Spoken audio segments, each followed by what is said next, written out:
நாட்டில் எனக்கு எத்தனையோ ஏராளமான பிரச்சனைகள் இருந்துட்டு இருக்கு.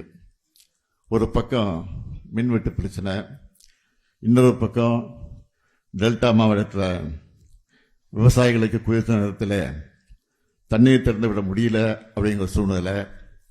நீங்கள் ஒன்று என்னை பார்க்கணும். 2021க்கு பிறகு 5 வருஷம் ஆட்சி பொறுத்த போது ஒவ்வொரு ஆண்டும் ஓராண்டும் தவறாமல் நாம் மேட்டுக்கணையை குறித்த நேரத்துக்கு முன்பே திறந்து வைத்திருக்கிறோம். அதுதான் நம்முடைய ஆட்சி.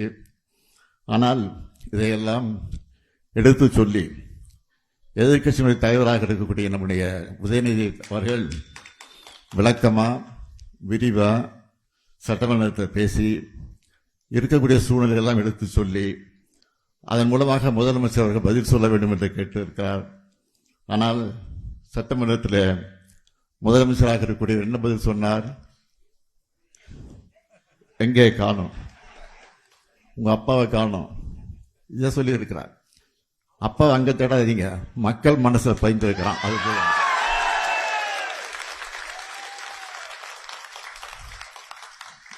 நீங்க தேர்தல் நான் இருக்க மாட்டேன்.